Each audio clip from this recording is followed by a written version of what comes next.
Let us open in prayer.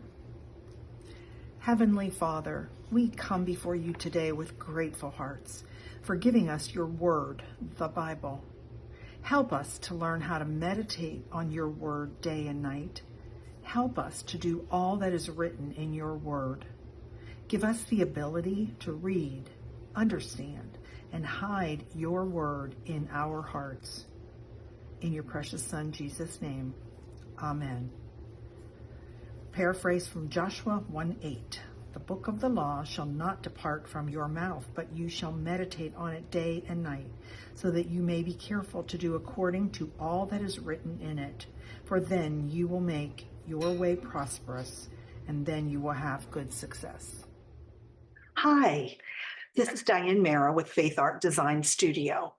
And I wanted to record something that's a tool that I use all the time. You know, when you follow me, you will find out that my mission is to teach junk journalers and creators how to add faith to their creativity. And we're in the study of the peace of God right now. And I wanted to share, how do I actually go and understand God's word on a specific topic or a specific Bible verse? So the number one tool that I use is called blueletterbible.org. That's what you see on my screen right now. You will find so many phenomenal things here, and you go deeper and deeper in clicking, and that's why I'm making the video. So for an example, I'm going to start with the first Bible verse that we are studying in the peace of God. So this is just an example. You can do this with any verses or topics. So that verse is Philippians 4:7. So over here, I'm going to go Philippians 4:7, type that in. I'm not going to use the King James Version. I'm going to use the NIV version. That's what I'm more comfortable with. We're going to click search, and it will search. So now what you see on my screen is the peace of God, Philippians 4:7. And the peace of God, which transcends all understanding, will guard your hearts and your minds in Christ Jesus. So what exactly does that mean? Here's the part that I'm going to show you about how I go deeper beyond just reading that verse. First thing I do is I click tools. And when you hover over tools, you'll see that you have interlinear, Bibles, cross-references, commentaries, dictionaries, and miscellaneous. And the first one that I'm going to click on is the interlinear. Now, if you have never looked at a chart like this will probably be, what is this, Diane? What it does is it breaks down that entire verse, which is in the New Testament. So that's the first thing we want to talk about. And it is going to show and the peace, right? It also links it to Strong's, which is a concordance of the entire Bible, and all the words in the Bible have a number.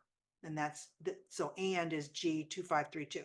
But let's go down to peace, because that's what I want to focus on. So if you look at the word peace, the peace of God, okay, it's Strong's G1515. We could click there, but in a second. And then if you look over here to the transliteration, what you're going to see is irene. That's, I'm pretty sure how you say it. But if I don't know how to say that word, look at this. Let's listen. Strong's G1515, irene.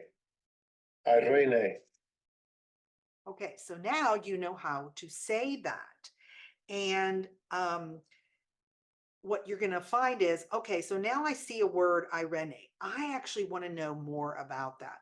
So let's do a couple of things. Let's go to just click on the word peace. So we're still in, remember I clicked interlinear. We're still in there. I'm going to click on the word peace. And when I click on the word peace, okay, now what it's going to show us is how many times does that word occur. So what we find out now is it occurs 252 times in 231 verses in the NIV version.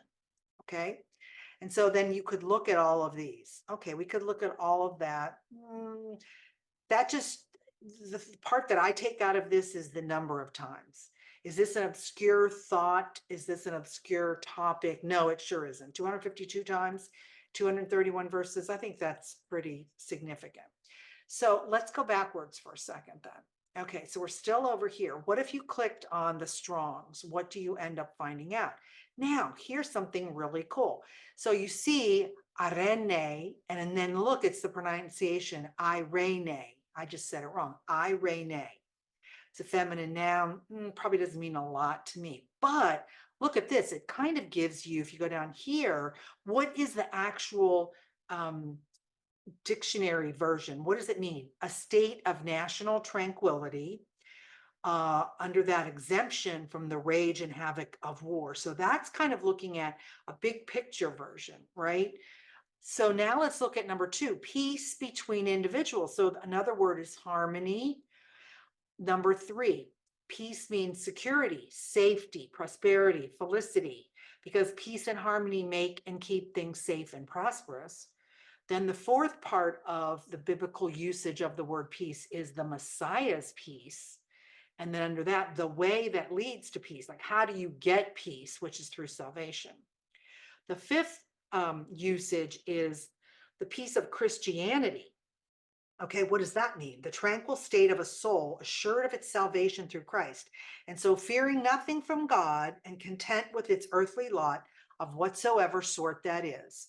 And then the 6th usage is the blessed state of devout and upright men, women, people after death.